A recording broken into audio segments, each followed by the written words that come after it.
사랑하는 형제자매 여러분, 주님의 평화가 여러분과 함께하기를 빕니다.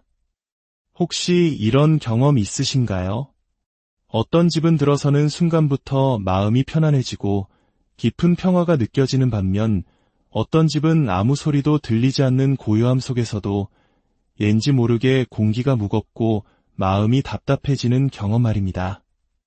만약 당신의 집이 고요하지만 분위기가 무겁게 느껴진다면 보이지 않는 무언가가 당신의 평화와 앞길, 그리고 기도를 가로막고 있다고 느낀다면 또 당신이 시도하는 모든 일이 어긋나고 간절히 기도해도 아무것도 나아지지 않는다고 생각된다면 지금부터 제가 드리는 말씀에 깊이 귀를 기울여 주시기 바랍니다.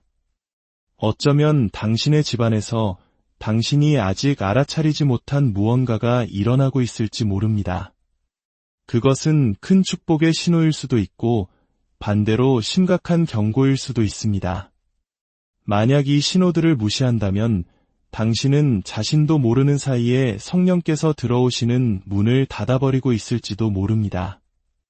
어째서 어떤 가정은 온갖 어려움 속에서도 빛으로 가득 차고 평화로워 보이고 또 어떤 가정은 벽에 성화를 걸어두었음에도 불구하고 무거운 기운에 짓눌려 있는 것일까요?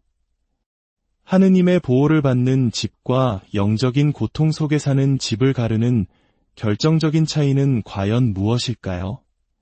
만약 제가 20세기 가톨릭 교회가 낳은 위대한 성인이자 오상의 비오 신부님, 즉 파드레 비오께서 성령께서 진정으로 당신의 집에 머물고 계심을 증명하는 눈에 보이지 않지만 강력한 4가지 신호를 알려주셨다고 말씀드린다면 어떨까요?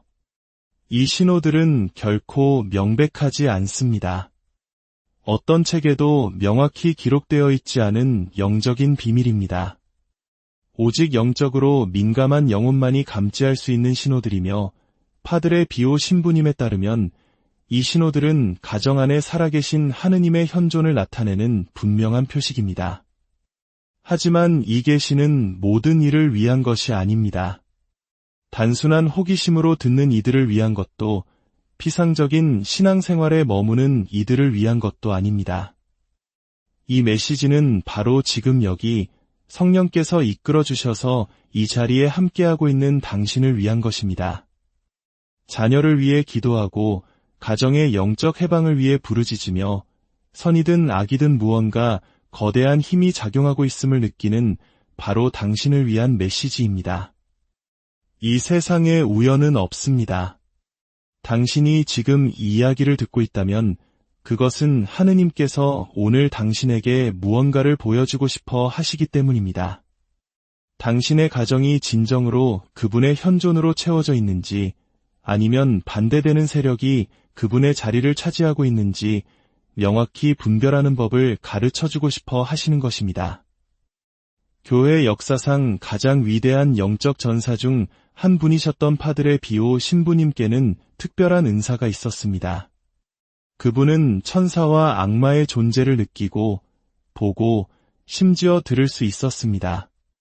그분은 성령의 현존을 마치 부드러운 불길처럼 마음을 어루만지고 주변의 모든 분위기를 변화시키는 산들바람처럼 느끼셨습니다.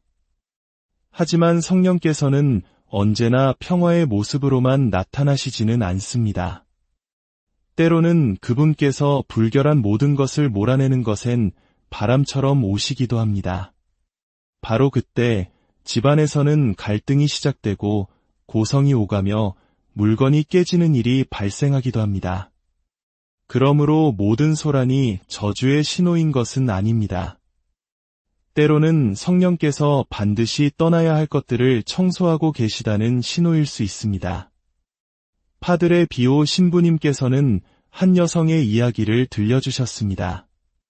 그녀는 고해성사를 하러 와서 자신의 집이 저주받은 것 같다고 울먹였습니다. 하는 일마다 잘못되고 아이들은 병에 걸리고 남편은 늘 짜증에 차 있었습니다.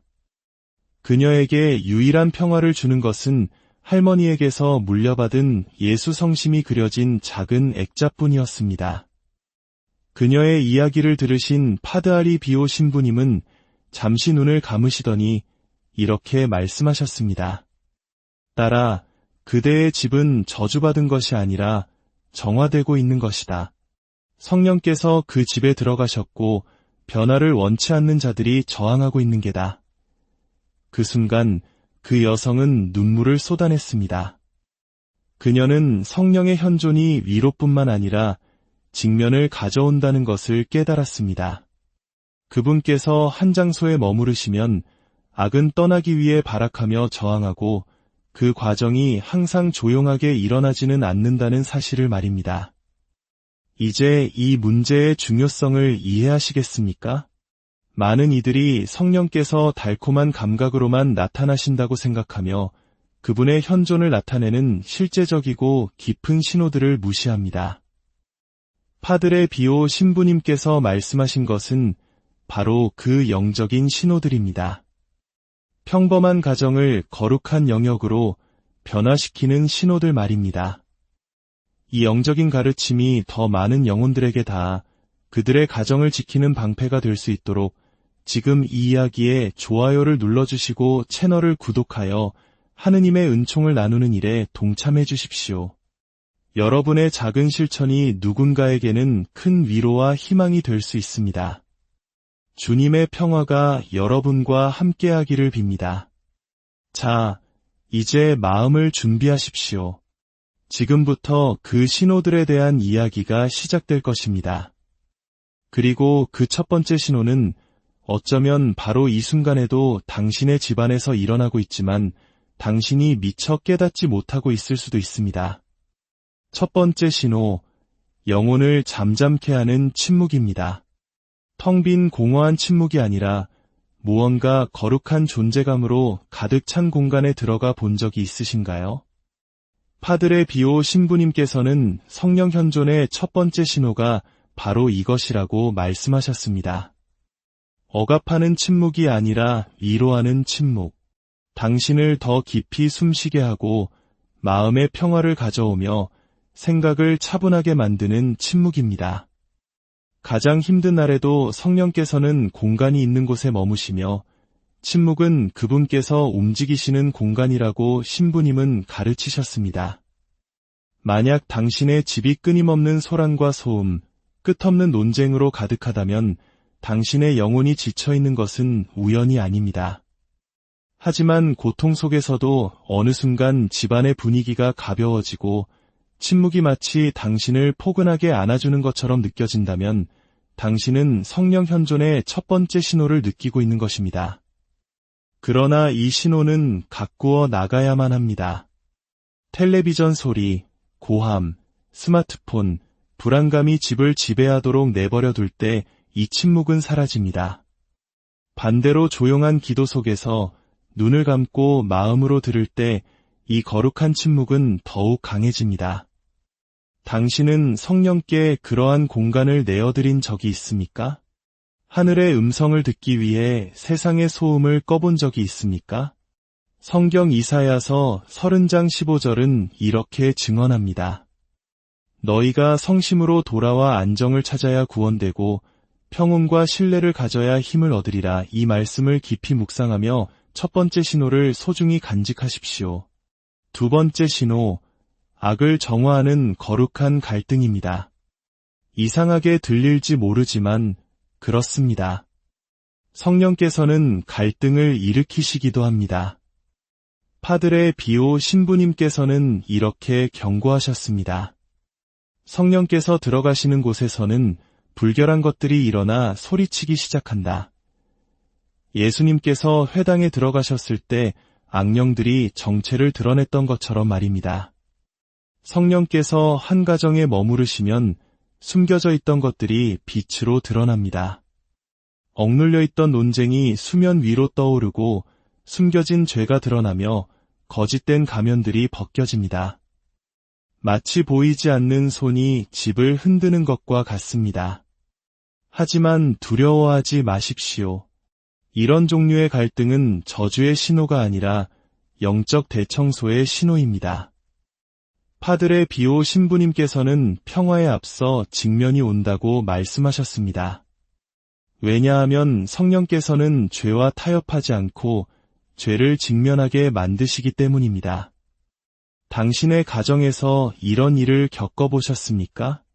아무 이유 없이 시작된 다툼 속에서 감춰졌던 진실이 드러나고 기도를 시작할 때 이상한 감각을 느끼는 경험 말입니다. 어쩌면 당신은 지금 공격을 받고 있는 것이 아니라 정화의 과정을 겪고 있는 것일지도 모릅니다. 그러니 도망치지 마십시오. 더 많이 기도하십시오.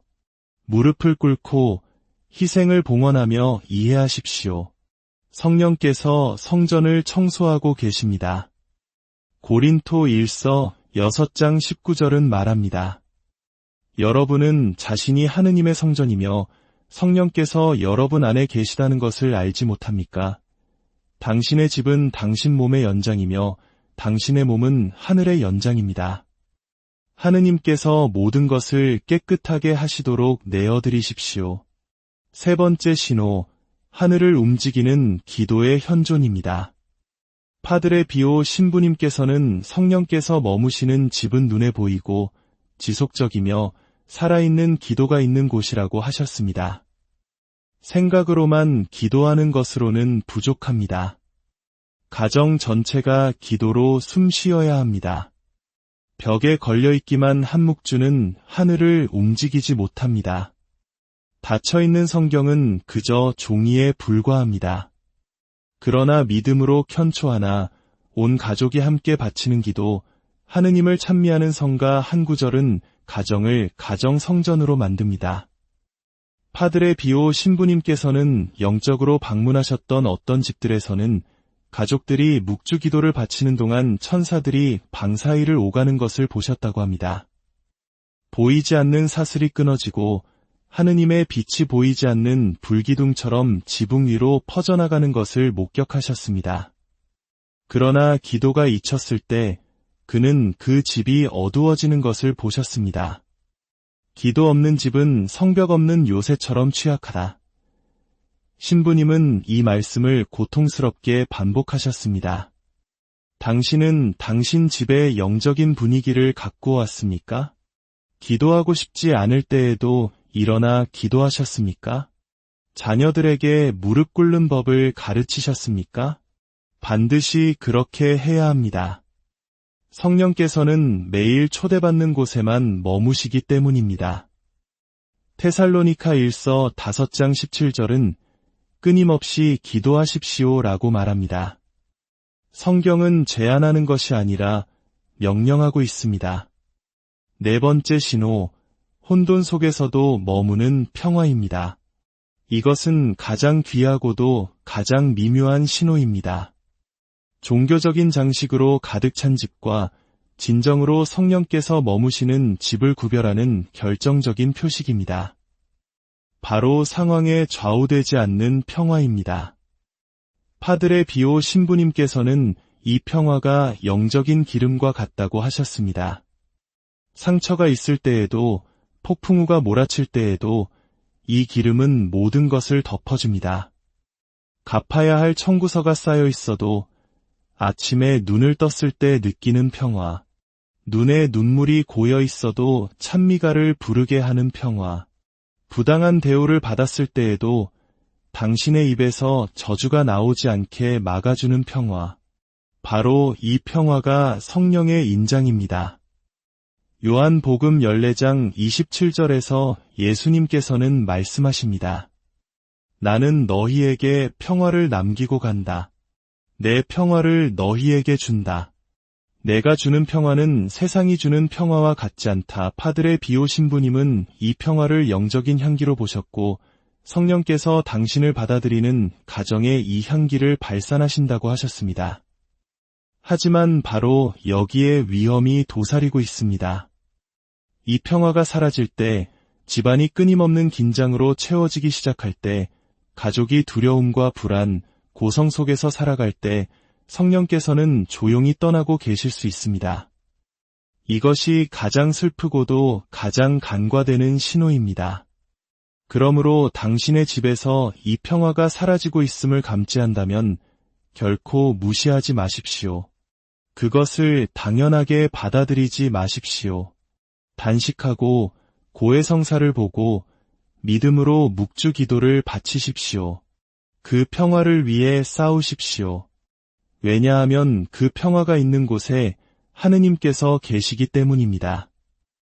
이제 당신은 성령께서 당신의 집에 머무시는지 알 수 있는 4가지 신호를 알게 되었습니다.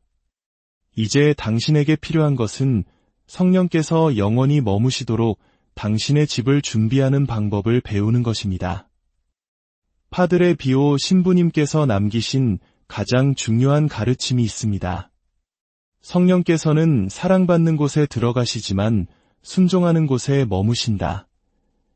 이 한 문장이 모든 것의 열쇠입니다. 성령께서 들어오시기를 청하는 것만으로는 부족합니다. 그분께서 머무시도록 집을 준비해야 합니다. 많은 이들이 순간적인 은총을 느끼고 기도 중에 잠시 안도감을 얻거나 기적을 체험하지만 이내 모든 것이 원래대로 돌아갑니다. 문제가 다시 발생하고 낙담이 찾아옵니다. 왜 그럴까요? 성령께서는 손님이 아니라 주인이시기 때문입니다. 그분께서 머무시게 하려면 통제권을 내어드려야 합니다. 이는 집에서 하느님께서 싫어하시는 모든 것을 치우는 것을 의미합니다. 가족 간의 험담, 비판, 저주의 말을 멈추는 것입니다. 영적으로 집을 오염시키는 음악, 프로그램, 이미지를 제거하는 것입니다. 기도를 가족 일과의 기초로 세우는 것입니다. 파드레 비오 신부님께서는 성령께서 침묵과 단식, 그리고 끊임없는 기도가 있는 곳에서 가장 쉽게 움직이신다고 가르치셨습니다. 하느님의 뜻에 순종하며 사는 영혼은 성령께서 편히 머무시는 성전과 같다고 하셨습니다. 당신의 집은 성전이었습니까? 아니면 전쟁터였습니까? 이제 행동할 시간입니다. 파드레 비오 신부님께서는 어떤 집이든 거룩한 영역으로 변화시킬 수 있는 단순하지만 매우 효과적인 방법을 남기셨습니다. 바로 수도원처럼 가정을 준비하는 것입니다. 첫째, 물리적 환경을 성화하십시오. 성모님, 예수성심, 미카엘 대천사의 성화를 집안에 잘 보이는 곳에 두십시오. 밤에는 축복받은 초를 켜고 그 불꽃을 영적인 파수행위의 표시로 봉헌하십시오.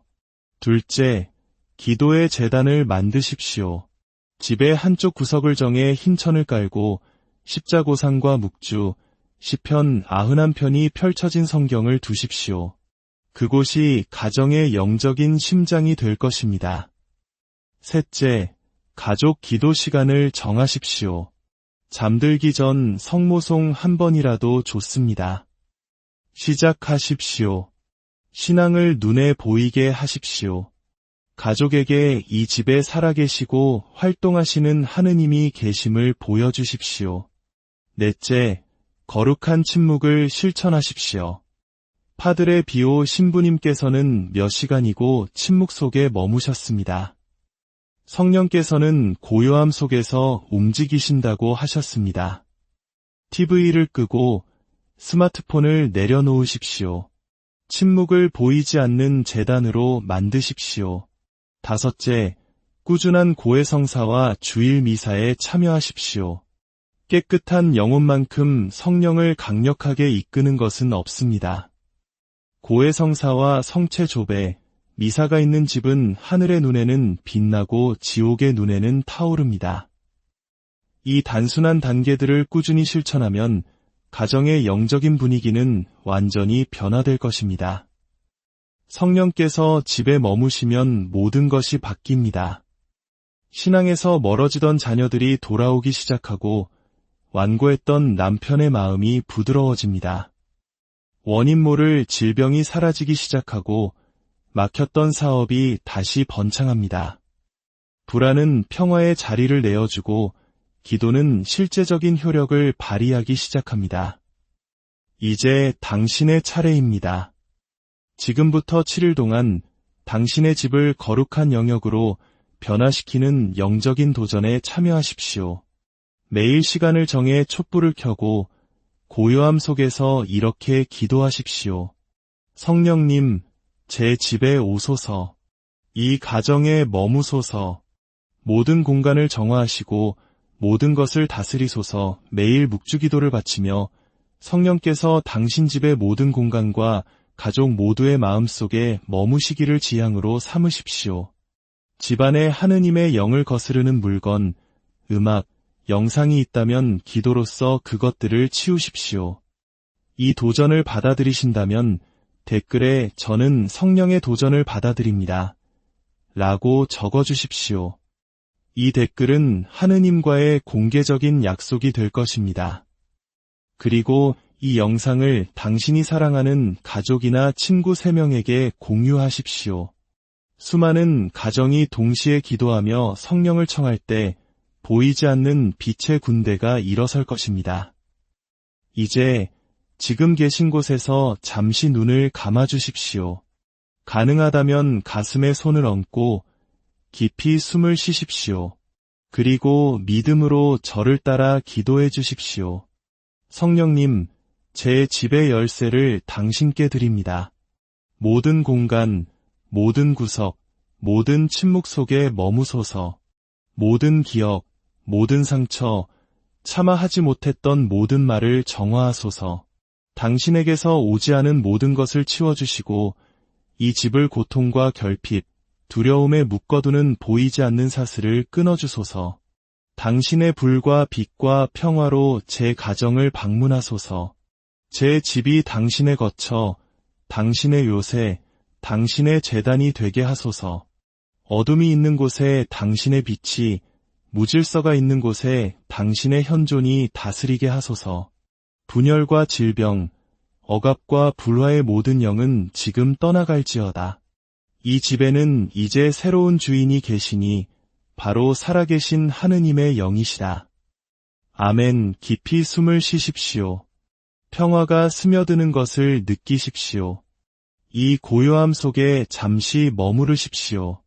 서두르지 마십시오. 오직 성령께서만 하실 수 있는 일을 하시도록 내어드리십시오. 당신의 집은 이제 거룩한